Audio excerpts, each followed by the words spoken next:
गुरु प्यारी सात संगत जियो, आप सभी को प्रेम भरी राधा स्वामी जी। सात संगत जी, जैसा कि आप सभी को पता है, बाबा जी महाराज जी कल 4 मार्च दिन सोमवार को इंदौर सत्संग घर दर्शन देने पहुंचे और वहां पर सवाल जवाब का कार्यक्रम किया। उसमें से कुछ सवाल जवाब है जी, जो हम आपके सामने प्रस्तुत कर रहे हैं जी। सात संगत जी, सबसे पहले एक भाई साहब आए, उन्होंने बाबा जी महाराज जी से प्रेम भरी राधा स्वामी कही और उनको कहा, बाबा जी मेरा कोई सवाल जवाब नहीं है, मैं आपको सिर्फ धन्यवाद देने आया हूँ जो आप जी ने अपने बिजी शेड्यूल में से हम सभी संगत के लिए समय निकाला, तो आपका बहुत बहुत धन्यवाद जी। सात संगत जी, अगला सवाल एक लड़के ने पूछा, बाबा जी महाराज जी हम सत्संगी हैं और जो लोग सत्संगी नहीं होते हैं वे हमें भला बुरा कहते हैं, हमारे बारे में गलत सोचते हैं। तो बाबा जी महाराज जी ने समझाया, बेटा कोई हमारे बारे में क्या सोचता है या फिर क्या बोलता है, इससे हमें फ़र्क नहीं पड़ना चाहिए। अगर हमें किसी बात का फ़र्क पड़ना चाहिए तो वह है कि मालिक हमारे बारे में क्या सोचता है, इस बात का ज़रूर फ़र्क पड़ना चाहिए।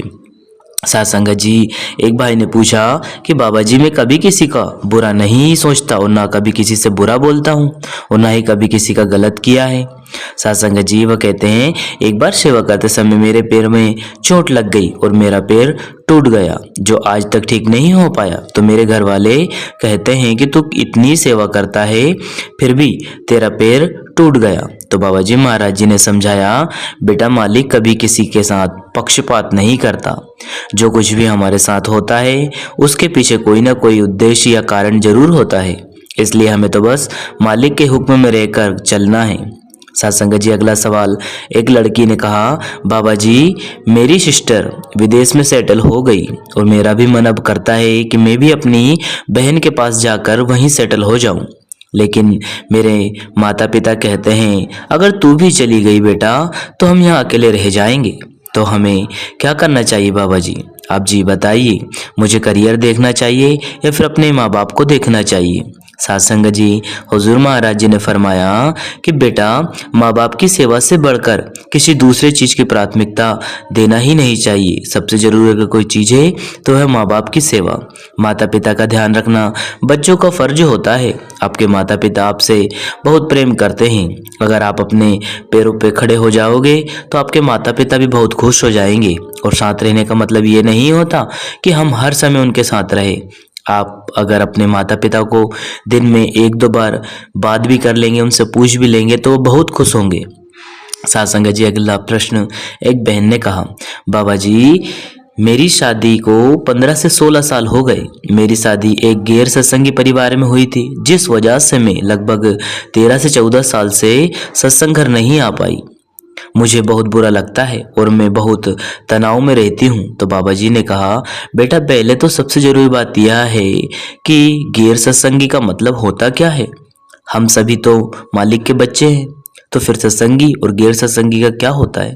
फिर आगे बाबा जी महाराज जी ने समझाया, बेटा और हमें स्ट्रेस कभी नहीं लेना। स्ट्रेस लेकर हम अपनी स्वयं का नुकसान करते हैं, स्वयं को दुख पहुंचाते हैं।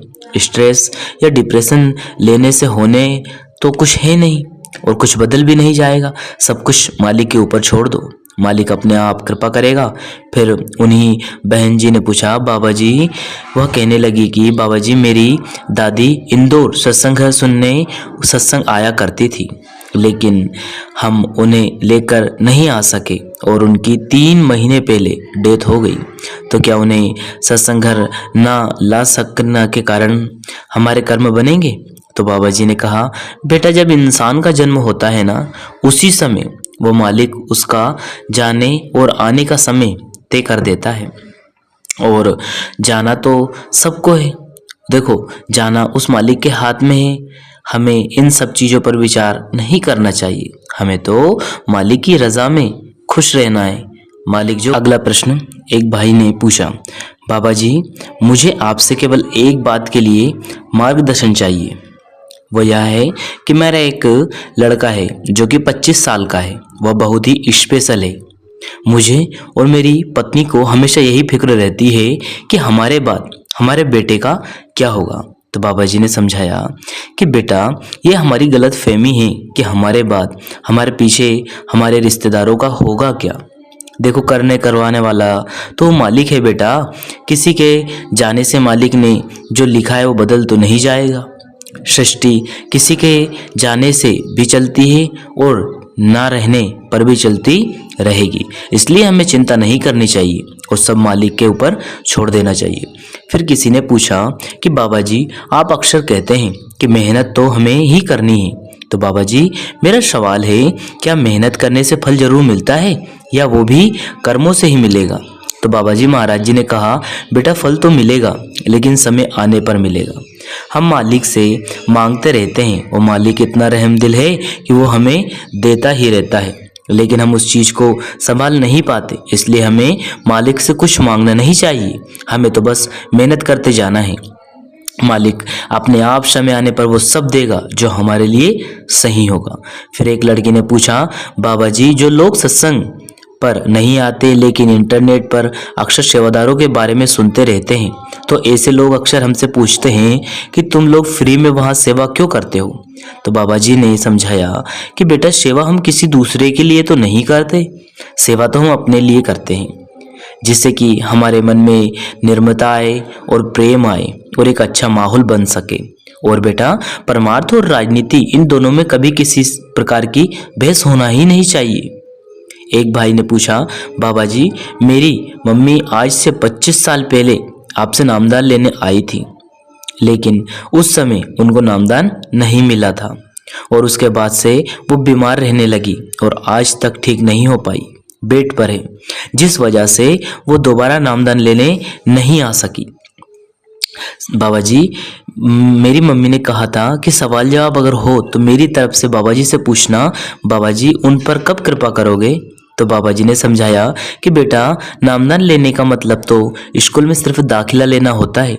जैसे बच्चा स्कूल में दाखिल होता है लेकिन पढ़ाई बच्चे को खुद की करनी पड़ती है, इसलिए आप उनसे कहिए कि मालिक से जुड़िए, मालिक अपने आप कृपा करेगा।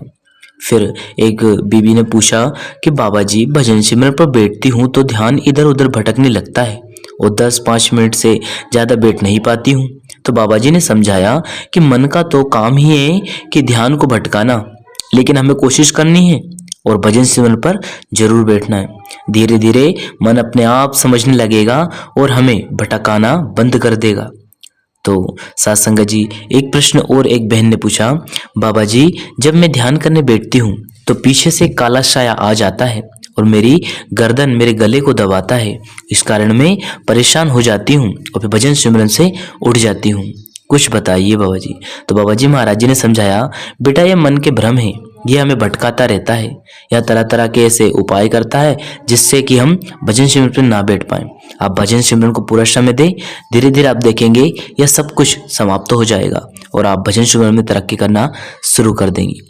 सत्संग जी तो आप सभी को जो हमने सवाल जवाब शेयर किए ये अगर अच्छे लगे हो तो वीडियो को लाइक कीजिएगा और संगत के पास शेयर कीजिएगा, और अगर हमारे चैनल पे यह वीडियो आपको पसंद आया हो तो चैनल को सब्सक्राइब करके बेल आइकन को प्रेस कर ले जिससे कि आपको ऐसे वीडियो मिल सके जी। तो हम अपनी वाणी को विराम देते हैं, फिर मिलते हैं किसी और वीडियो में। तब तक आप जी अपना और अपनों का ध्यान रखें। अगर वीडियो पसंद आए तो लाइक जरूर करें जी। Take care for this watching this video, thank you.